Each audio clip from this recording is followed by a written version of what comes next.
Hello, it's Randi Rhodes. Here's a clip from our show, and go to randirhodes.com for the whole thing and a podcast. Buy a stinking podcast. Mary had a little man. The fault. We believe that all men are created equal. To the magnificent mosaic that is America. From radio beacon to radio beacon. I have a dream today. Change has come to America. Believe me. Knock, knock. Who's there? It's a figment of your imagination. Randi Rhodes Show. Turn up your mind. So he took Air Force Two, Yeah. a full package of Secret Service from Las Vegas to Indianapolis for a stunt.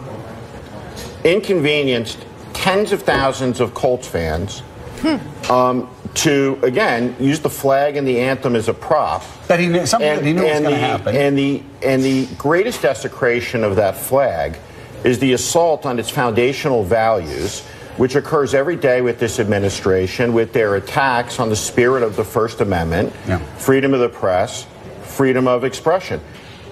Utterly appalling, wasteful, profligate, disgusting behavior from the vice president. Trump's You ought to be tweeting about this ashamed of today. himself. And people of Indiana were welcoming Pence back. It's sad. It's sad to, a native son who's made it really big time going home, and the whole state, I'm sure, wants to celebrate and welcome him. And then they're just part of being a political prop. It's sick and it's sad and it's a waste of taxpayer dollars. And not for nothing, he then flies back to California for a fundraiser for Dana Rohrabacher, who literally in the Congress is Vladimir Putin's #1 useful idiot.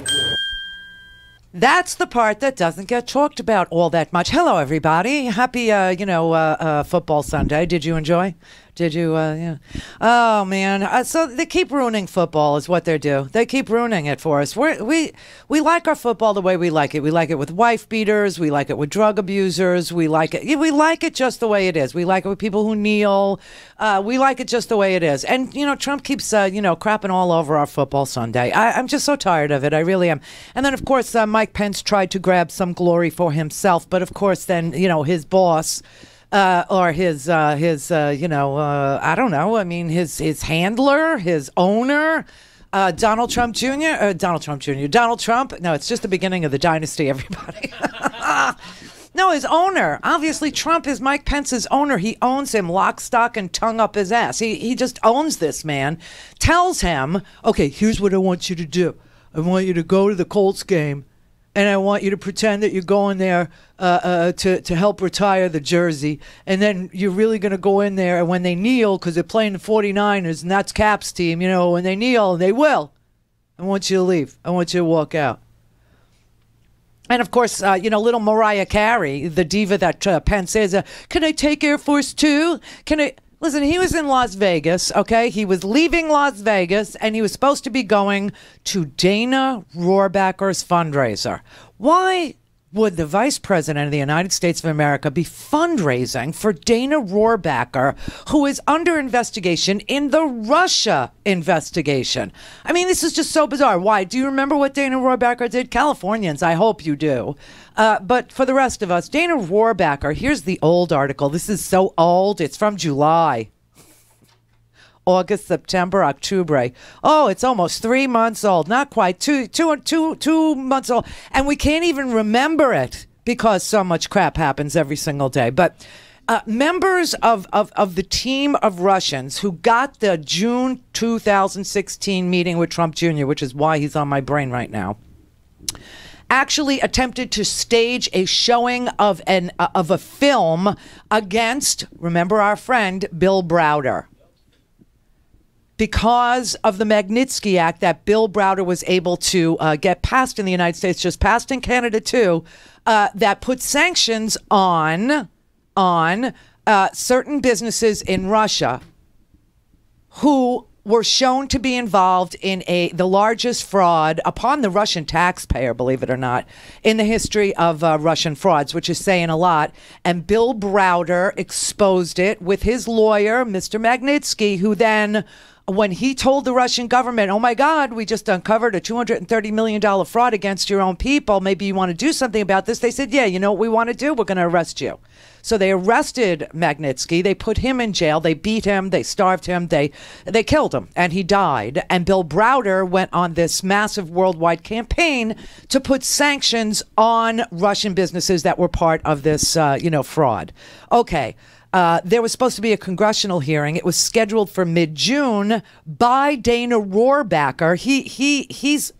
Dana Rohrabacher has supported everything that this oligarch Putin has wanted, dreamt of, hoped, dreamed, desired in the United States. Okay, Rohrabacher is his little handmaiden here.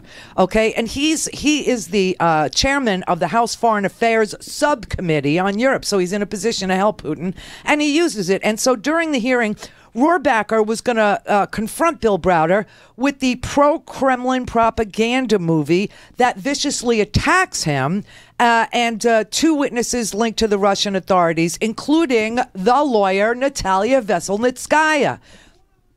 Right. Rohrabacher is a Putin operative who's been duly elected to the House of Representatives and has been over and over. The hearing was actually canceled because senior Republicans intervened and stopped him from showing who he really was. So you didn't get to see who Rohrabacher really is. But I'm telling you, his staff sent an email invitation for the screening that they decided to have.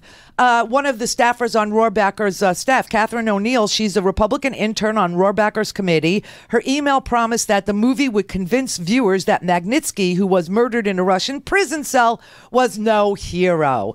How did he get this movie? He was given this movie by a Russian operative named Yuri Chaikov.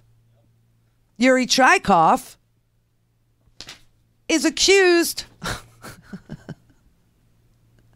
of widespread corruption, and Victor Grin, the deputy general prosecutor, has been sanctioned by the United States as part of the Magnitsky Act, handed Dana Rohrabacher this movie, and then Dana Rohrabacher used his staff to send out invitations to come to a screening of this anti-Bill Browder movie, this anti-Magnitsky movie. Okay, so that's what's so important, I think, about this story, okay? But it is interesting that Trump is such a pig that he sets up Mike Pence. He tells Mike Pence, I want it to look like it's on the fly. Mike Pence gives a statement to the press saying, well, I went to the game and we were going to celebrate the retiring of number 18. And, my wife was there and everything. And then they knelt and they're disrespecting our flag and I just can't have it. So we left. And then idiot boy Trump tweets, I asked at VP Pence to leave the stadium if any players kneeled, disrespecting our country. Classy. Real classy. Pence had his tongue so far up the ass, this giant ass that is Donald Trump, and at that exact moment in time when his tongue is still, he tweets, I asked him to do that. I mean, like his own, it's unbelievable. So, and by the way, the picture of that was tweeted out of Mike Pence, it was an old picture. It was a picture of him at a game in 2014, which sparked some of the players to say, when was the last time he was really at a football game? I mean, this seemed like such a setup. It was unbelievable. My honest reaction, first of all, does anybody know the last time he's been to a football game? When's the last time? Okay, with that being said, he tweeted out a 3-year-old photo of him at a Colts game. So with the information that I have, the last time he's been to a Colts game was 3 years ago. So this looks like a PR stunt to me. Duh. He knew our team has had the most players protests. He knew that we were probably going to do it again. And so this is what systemic oppression looks like. A man with power comes to the game, tweets a couple of things out, and leaves the game with an attempt to thwart our efforts. Again, based on the information I have, that's the assumption that I made. That we didn't have a planned gesture like we did last week. These were guys that felt compelled to continue to protest. I think it is gaining ground. I've spoken to y'all previously about controlling the narrative, and that's what we'll do. And if I need to say it every time y'all ask me, this is not about the military. This is not about the flag. This is not about that.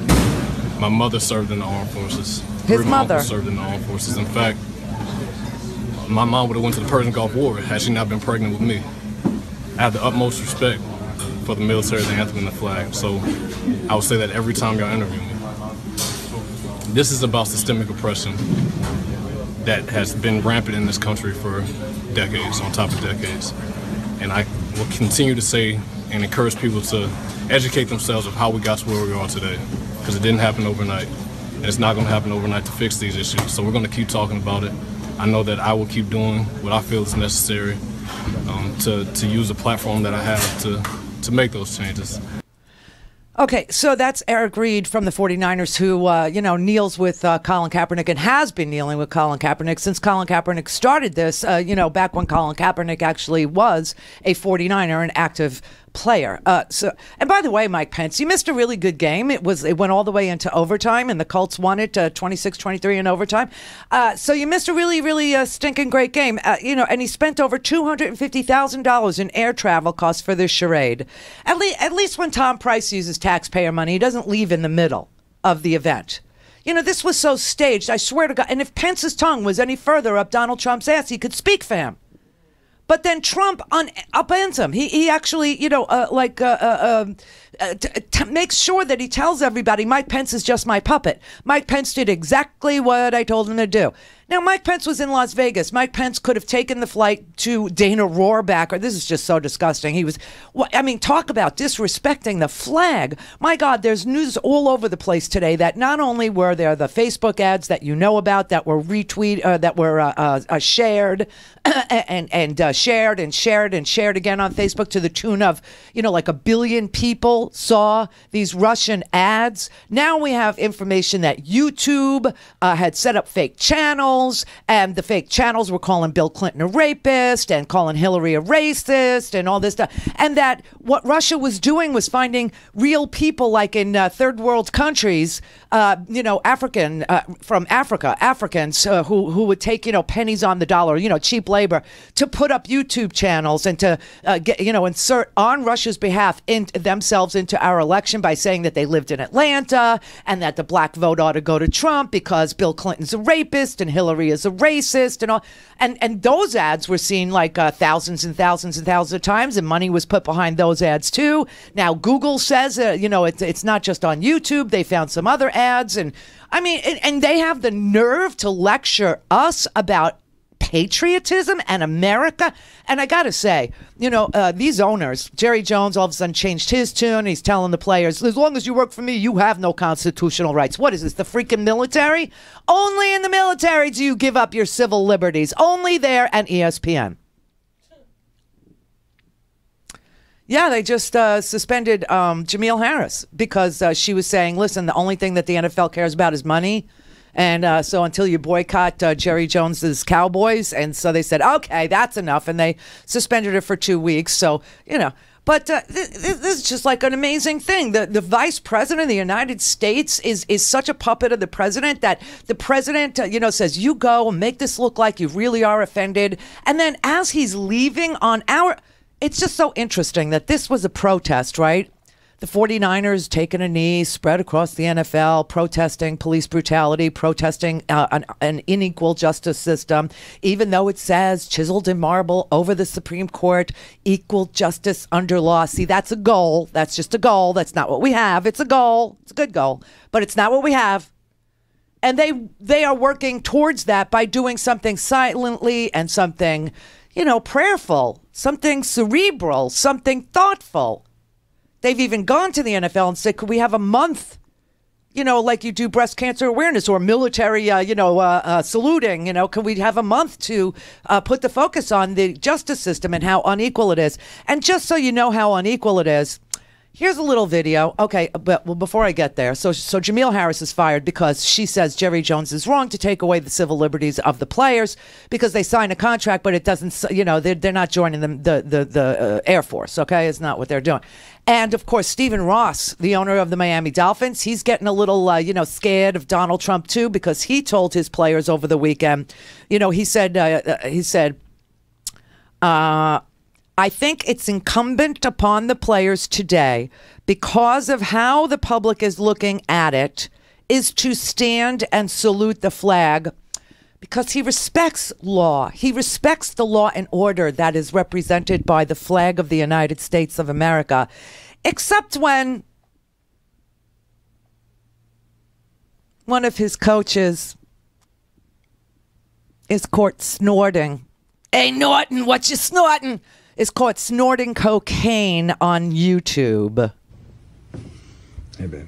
Hey, babe. Miss you. Thinking about you. How about me going to him and doing this before I go? Oh, well, then. Oh. There's those big grains falling, but I miss you. I miss you a lot. Oh, he's talking to his friend. What do you think? Crazy? No, babe. It's going to be a while before we can do this again. You're going to keep that baby.